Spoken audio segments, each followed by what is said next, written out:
Hello students, আজি আমি quick revision সিৰিজৰ part 2 লৈ আহিছো। আজি আমাৰ টপিকটো হ'ল লোকসভা। Also known as লোৱাৰ হাউচ। লোকসভাক কি বুলি কোৱা হয়? লোৱাৰ হাউচ বুলি কোৱা হয়।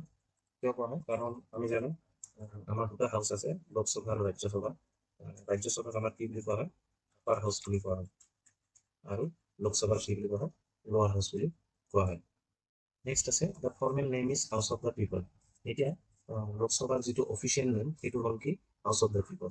কিয়? কাৰণ ইয়াৰ যিখিনি এমপিছ আছে সেইখিনিক আমি কি কৰোঁ? ডাইৰেক্ট ইলেক্ট কৰোঁ। বা এই যিখিনি এমপিছ আছে লোকসভা সেইখিনি যিখিনি আমাৰ চিটিজেন্স আছে বা আমাৰ যিখিনি মানুহ আছে সেইখিনিক ডাইৰেক্টলি ৰিপ্ৰেজেণ্ট কৰে। সেইকাৰণে আমি ইয়াক কি বুলি কওঁ? হাউচ অফ দ্য পিপল বুলি কওঁ। নেক্সট আছে in 1954 the name Lok Sabha was adopted officially. আৰু 1954 যিটো আমাৰ হিন্দী নাম আছে লোকসভা সেইটো অফিচিয়েলি কি কৰা হয়? এডপ্ট কৰা হয়। নেক্সট আছে it plays an important role in making laws and formulating union budget. আমি জানো যে লোকসভা আৰু ৰাজ্যসভা দুয়োটাই কাম হ'ল লগ বনোৱা, আৰু লগতে আমাৰ যিটো ইউনিয়ন বাজেটটো আমি ক'ত প্ৰেজেণ্ট কৰা হয়? লোকসভাত প্ৰেজেণ্ট কৰা হয়। আৰু সেইটো লোকসভাত পাছ হোৱাৰ লগতে ৰাজ্যসভাৰ পৰাও পাছ হ'ব লাগে। নেক্সট আছে কম্পজিশ্যন। এতিয়া আমি চাম লোকসভা কম্পজিশ্যনটো কেনেকুৱা বা কিমান মেম্বাৰ্ছ থাকিব পাৰে। এট প্ৰেজেণ্ট আমাৰ লোকসভাৰ যিটো মেক্সিমাম ষ্ট্ৰেংথ সেইটো 550, যিটো আমাৰ আৰ্টিকেল 81ত মেনশ্যন কৰা আছে। আৰু এই 550 যিটো আমাৰ ষ্টেটছ ৰিপ্ৰেজেণ্টেটিভ, ষ্টেটৰ পৰা কিমানজন? আমাৰ 530 আমাৰ ষ্টেটৰ পৰা কি কৰিব পাৰে? ইলেক্ট হৈ আহিব পাৰে। আৰু যি আমাৰ ইউটিছ আছে, ইউনিয়ন টেৰিটৰিজ আছে, ইউনিয়ন টেৰিটৰিজৰ পৰা 20জন কি হৈ আহিব পাৰে? ইলেক্ট হৈ আহিব পাৰে। এতিয়া মেক্সিমাম 20জন যদিও ইলেক্ট হৈ আহিব পাৰে, কিন্তু বৰ্তমান আমাৰ কিমান ইলেক্ট হৈ আহি আছে? 13। চ' সেইকাৰণে বৰ্তমান যিটো আমাৰ কাৰেণ্ট ষ্ট্ৰেংথ আছে সেইটো আছে 543। কিয়? কাৰণ আমাৰ ষ্টেটৰ পৰা 530 ইলেক্ট হৈ আহে আৰু ইউটিছৰ পৰা 13 ইলেক্ট হৈ আছে। চ' 530 আৰু 13 মিলি কিমান? আমাৰ কাৰেণ্ট যিটো ষ্ট্ৰেংথ লোকসভা সেইটো হৈছে 543। নেক্সট আছে আমাৰ by the 104 Amendment Act 2019 provision for nomination of 2 members of Anglo-Indian community discontinued. তাৰমানে হৈছে কি? আমাৰ ইয়াৰ আগতে মেক্সিমাম ষ্ট্ৰেংথ কিমান আছিল? 552। যিটো এতিয়া আমাৰ কিমান হৈছে? 550 হৈছে। এইটো ইয়াৰ আগতে কিমান আছিলে? 552 আছিল। এতিয়া 552 কেনেকে? কাৰণ আমাৰ ষ্টেটৰ পৰা কিমান আহিছিলে? 530। তাৰপিছত আমাৰ যিটো ইউটিছ আছে, ইউটিছৰ পৰা আহিছিলে 20, আৰু 2জন আহিছিলে আমাৰ এংলো ইণ্ডিয়ান কমিউনিটিৰ পৰা। চ' সেইকাৰণে ইয়াৰ আগতে আমাৰ ষ্ট্ৰেংথটো কিমান আছিলে? 552, 530 প্লাছ 20, 550 আৰু 2 552। কিন্তু এই যি দুজন এংলো ইণ্ডিয়ান কমিউনিটিৰ পৰা আহিছিলে সেইটো কি কৰা হ'ল? 104 Amendment Act 2019 যিটো এক্ট আছে সেইটো এক্টটো আমাৰ কিমান চনত আহিছিলে? 2020ত আহিছিলে। 2020ৰ পৰা কি হ'ল? আমাৰ 2020ৰ পৰা কি হ'ল যে যিটো আমাৰ 552 মেক্সিমাম ষ্ট্ৰেংথ আছিলে সেইটো হৈ গ'ল কিমান? 550। এট প্ৰেজেণ্ট আমাৰ কিমান আছে? 550 আছে। কাৰণ এই যিজন এংলো ইণ্ডিয়ান কমিউনিটি আছে, এংলো ইণ্ডিয়ান মানে কি? মানুহ বিফৰ ইণ্ডিপেণ্ডেঞ্চ ইউৰোপৰ পৰা আহিছিলে, আহি ইয়াতে বিয়া বাৰু কৰি ইয়াতে পাৰ্মানেণ্টলি ছেটেল হৈ গৈছে, আৰু স্বাধীনতাৰ পিছতো ইয়াতে থাকি গৈছে। সেইখিনি মানুহক প্ৰপাৰ ৰিপ্ৰেজেণ্টেশ্যন দিয়াৰ কাৰণে আচলতে এক্সট্ৰা 2টা চিট ৰখা হৈছিল, যিটো এতিয়া 2020ৰ পৰা সেইটো কি কৰা হৈছে? ডিছকণ্টিনিউ কৰা হৈছে। সেইকাৰণে যিটো আমাৰ মেক্সিমাম ষ্ট্ৰেংথ 552 আছিল সেইটো হৈ গ'ল কিমান হৈ গ'ল? 550 হৈ গ'ল। লোকসভা এতিয়া চাওঁ আমি লোকসভাৰ কাৰ্যকাল কিমান দিনৰ হয়।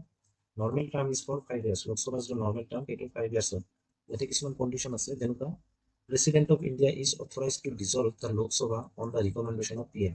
এতিয়া আমাৰ যিটো নৰ্মেল টাইম আছে 5 years, তাতকে আগতো প্ৰেচিডেণ্টে কি কৰিব পাৰে? লোকসভাটো ভাঙি দিব পাৰে, ডিজলভ কৰি দিব পাৰে। কিন্তু on the recommendation of PM, prime মিনিষ্টাৰৰ ৰিকমেণ্ডেশ্যন লৈহে এইটো কৰিব পাৰে, মানে লোকসভাটো ডিজলভ কৰিব পাৰে। নেক্সট আছে the decision can not be challenge in the court of law. আৰু এই যিটো ডিচিশ্যন লোকসভা ডিজলভ কৰা, সেই ডিচিশ্যনটো any court of law, specially ইয়াতে সুপ্ৰিম কোৰ্টৰ কথা কোৱা হৈছে, সুপ্ৰিম কোৰ্ট বা হাই কোৰ্টত এইটো কি কৰা নাযাব? এই ডিচিশ্যনটো আমি চেলেঞ্জ কৰিব নোৱাৰিম বা কোনো চেলেঞ্জ কৰিব নোৱাৰিব।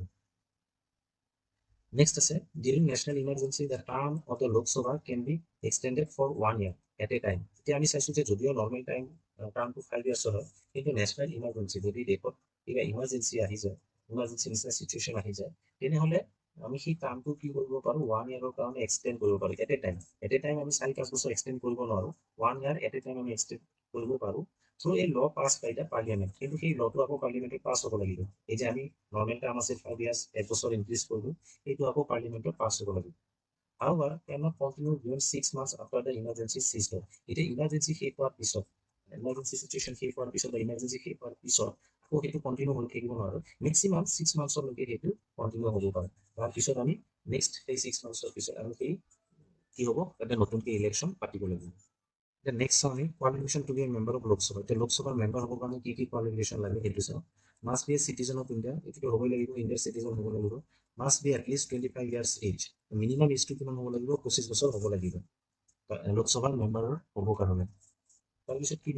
Be registered as a voter in any parliamentary constituency of India. And take it as a registered voter of any parliamentary constituency. India any parliamentary constituency take it as a registered voter of next আছে sessions of Lok Sabha এটা লোকসভাৰ কি কি sessions আছে আমি চাওঁ আমাৰ লোকসভাৰ তিনিটা সেশন আছে বাজেট সেশন মনসুন সেশন আৰু উইন্টাৰ সেশন এতিয়া বাজেট সেশনত আমাৰ কেতিয়া হয় ফেব্ৰুৱাৰী টু মে হয় এই মাহত ফেব্ৰুৱাৰী টু মে মাহৰ ভিতৰত বাজেট সেশন হয় আৰু জেনেৰেলি ইয়াতে আমাৰ কি হয় যিখিনি এনুৱেল বাজেট আছে সেইখিনি প্ৰেজেণ্ট কৰা হয় তাৰ উপৰিও যিটো বাজেট সেশন আছে সেইটো আমাৰ দীঘলীয়া হয় অলপ বাকীবিলাক সেশনতকৈ আৰু নেক্সট আছে আমাৰ কি মনসুন সেশন মনসুন সেশনটো আমাৰ জুলাইৰ পৰা আগষ্টৰ ভিতৰত হ'ব লাগে আৰু এই মনসুন সেশনত আমাৰ কি কৰা হয় জেনেৰেলি বিলছ বা এইবিলাক টেক্সবিলাক এইবিলাক কি কৰা হয় প্ৰেজেণ্ট কৰা হয় ঠিক একেদৰে উইণ্টাৰ সেশনতো আমাৰ মেইনলি বিলছ বা এক্স এইবিলাক কি কৰা হয় ইন্ট্ৰডিউচ কৰা হয় বা এইবিলাক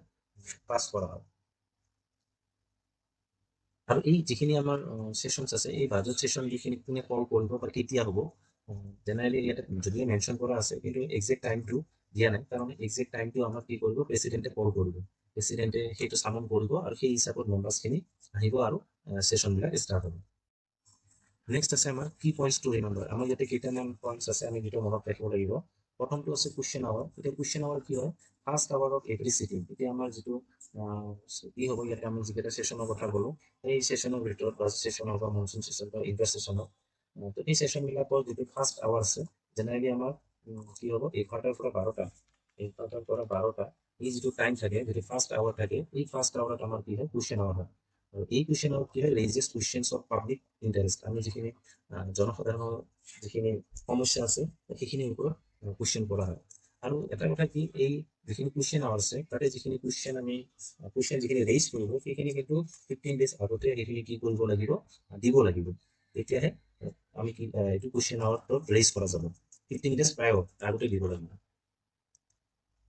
নেক্সট আছে আমাৰ জিৰ' আৱাৰ জিৰ' আৱাৰ কি আছে it begins immediately after question hour আৰু কুৱেশ্যন আৱাৰ হোৱাৰ পিছে আমাৰ কি হয় জিৰ' আৱাৰ ষ্টাৰ্ট হয় আৰু জিৰ' আৱাৰ্ছত কি হয় it allows MPs to raise issues of different of urgent matters with prior notice যেনেকৈ কুৱেশ্যন আৱাৰত যিখিনি কুৱেশ্যন কৰিম সেইখিনি 15 days প্ৰায়ৰ নটিছ দিয়া হয় জিৰ' আৱাৰত যিখিনি আমি ডিছকাশ্যন কৰিম যিখিনি আৰ্জেণ্ট মেটাৰ্ছ সেইখিনি বা যিখিনি নেশ্যনেল ইছ্যুজ হৈ আছে বা যিখিনি আমাৰ দেশত সমস্যা হৈছে সেইখিনি যদি আলোচনা কৰিব লাগে তেনেহ'লে আমি ইয়াৰ কাৰণে প্ৰায়ৰ নটিছ দিব নালাগে যেনেকৈ আমাৰ কুৱেশ্যন আৱাৰ 15 days দিব লাগে ইয়াতে সেইটো দৰকাৰ নাই নেক্সট আছে আমাৰ লেম ডাক সেশন এতিয়া আৰু এটা বস্তু আমি জানিব লাগিব যে লেম ডাক সেশন কি হয় so final session of existing Lok Sabha after which a new Lok Sabha has been elected এতিয়া হয় কি আমাৰ যেতিয়া নতুন লোকসভাৰ ইলেকশ্যন হয় নতুন লোকসভাৰ এটা টাৰ্মৰ কাৰণে যেতিয়া ইলেকশ্যন হয় তেতিয়া হয় কি যিটো আগৰ এক্সিষ্টিং যিটো লোকসভা আছে তাৰ যিটো ফাইনেল সেশন আছে যিটো শেষৰ সেশন আছে তাৰপিছত আমাৰ নতুন লোকসভা সেশন ষ্টাৰ্ট হ'ব এই সেশনটোক কি বুলি কোৱা হয়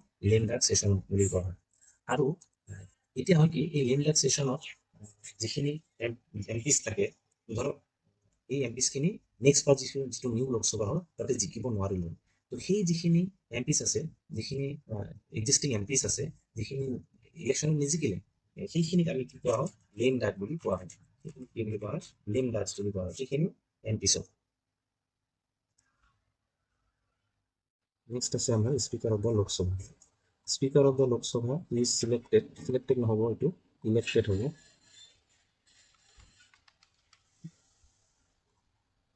ফ্ৰম ইটছ মেম্বাৰ্ছ তাৰমানে আমাৰ যেতিয়া নতুন ইলেকশ্যন হয় এটা লোকসভাৰ ইলেকশ্যন হয় ইলেকশ্যন হোৱাৰ পিছত যেতিয়া মেম্বাৰ্ছবিলাক ইলেক্ট হৈ আহে সেই ইলেক্ট হোৱা মেম্বাৰবিলাকে নতুনকৈ এজন স্পিকাৰ আৰু এজন ডেপুটি স্পিকাৰ দুজন কি কৰে ইলেক্ট কৰে নেক্সট আছে he is the sole authority and guardian of the house of the people এতিয়া আমাৰ যি লোকসভা আছে সেই লোকসভাৰ অথৰিটি কোন বা গাৰ্জিয়ান কোন সেইজন হ'ল স্পিকাৰ কিয় কোৱা হৈছে কাৰণ লোকসভাৰ যিমান কাম কাজ আছে যিমান প্ৰচিডিংছ আছে গোটেইবিলাক চলাই নিয়াৰ দায়িত্ব কোনে স্পীকাৰ বা স্পীকাৰৰ আণ্ডাৰতে গোটেইখিনি কাম কাজ চলি যায়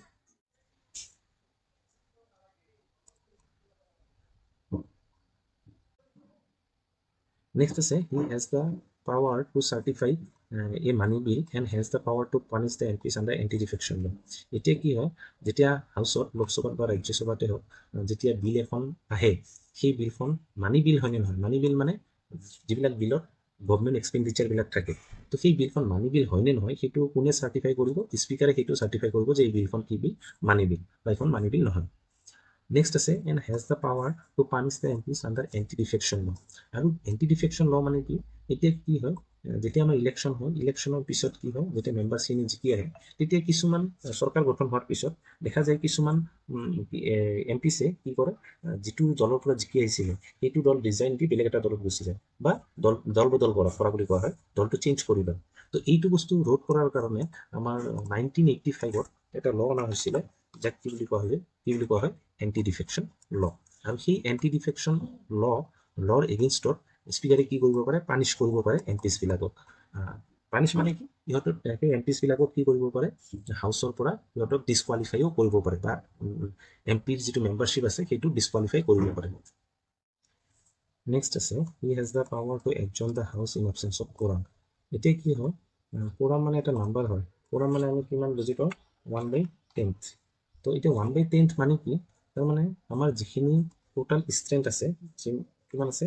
550 লোকসভাৰ টোটাল ষ্ট্ৰেংথ কিমান 550 তো তাৰ লগত আমি কি কৰিম এই 1/10টো আমি কি কৰিম ইনটু দিম 1/10 ওলাব দিছে কোৰাম মানে হ'ল 1/10 তো এতিয়া 1/10 যদি আমি ওলাব যাওঁ কিমান হ'ব 0 কাটা যাব আহিব কিমান 55 তাৰ মানে কোৰাম মানে কি এই 1/10 মানে কিমান পালো আমি 55 মানে 55 মেম্বাৰ যদি প্ৰেজেণ্ট থাকে তেনেহ'লেহে স্পীকাৰে কি কৰিব হাউচটো কি কৰিব চলাই নিব আৰু যদি তাতকৈ কম থাকে তেনেহ'লে স্পীকাৰে সেইদিনৰ কাম কাজবিলাক কি কৰিব পাৰে বন্ধ ৰাখিব পাৰে বা এডজন কৰিব পাৰে নেক্সট আছে এই presides the joint sitting of the parliament which is summon by the president এতিয়া কি হয় আণ্ডাৰ আৰ্টিকেল 108 ইউজ কৰি প্ৰেচিডেণ্টে কেতিয়াবা কি কৰে জইণ্ট চিটিঙৰ এৰেঞ্জমেণ্ট কৰে এতিয়া জইণ্ট চিটিং কেতিয়া চামন কৰে বা কেতিয়া কল কৰে জেনেৰেলি হয় কি কিছুমান বিলছ যিবিলাক বিলছ আমাৰ লোকসভাতে হওক বা ৰাজ্যসভাতে হওক কি কৰা ইণ্ট্ৰডিউচ কৰা সেই বিলছবিলাকৰ ক্ষেত্ৰত কি কৰা হয় মানে কিছুমান ডেভেলপৰ সৃষ্টি হয় মানে বিলছবিলাকৰ ক্ষেত্ৰত কিছুমান অসুবিধা আহি পৰে তো সেই অসুবিধাবিলাক দূৰ কৰাৰ কাৰণে প্ৰেচিডেণ্টে কি কৰিব পাৰে জইণ্ট চিটিং কি কৰিব পাৰে কল কৰিব পাৰে কিন্তু সেই যিটো জইণ্ট চিটিং আছে সেই জইণ্ট চিটিঙৰ প্ৰিচাইডছ মানে জইণ্ট চিটিংখন কোনে আগ ধৰিব বা জইণ্ট চিটিংখন কোনে চলাই লৈ যাব সেইজন হ'ব স্পীকাৰে জইণ্ট চিটিংখন কি কৰি ল'ব চলাই লৈ যাব নেক্সট আছে the first speaker of the Lok Sabha was জি.ভি. মাভলংকাৰ who serve from এইটো 19 হ'ব 1952 to 1956 এতিয়া আমাৰ যিজন প্ৰথম লোকসভাৰ স্পীকাৰ তেখেতৰ যিটো কাৰ্যকাল সেইটো আছিল 1952 পৰা 1956 আৰু তেখেতৰ নামটো কি আছিলে জি.ভি. মাভলংকাৰ নেক্সট আছে প্ৰটেম স্পীকাৰ এতিয়া প্ৰটেম স্পীকাৰ কি হয় চাওঁ এইটো প্ৰায় নিউজত শুনা পাই থাকোঁ is appointed to preside over the newly elected house and generally the senior most member is selected as a pro tem speaker এতিয়া কি হয় আমাৰ যেতিয়া এটা লোকসভাৰ ইলেকশ্যন হয় ইলেকশ্যনৰ পিছত যেতিয়া নতুন মেম্বাৰছখিনি ইলেক্ট হৈ আহে সেই ইলেক্ট হৈ অহা মেম্বাৰছখিনি যেতিয়া সদনত আহে তেতিয়া সদনৰ কাম কাজ চলাই নিয়াৰ কাৰণে এজন টেম্পৰাৰী স্পীকাৰৰ প্ৰয়োজন হয় বা এজন টেম্পৰাৰী স্পীকাৰ আমাক লাগে সেইজনকে কি বুলি কোৱা হয় pro tem স্পীকাৰ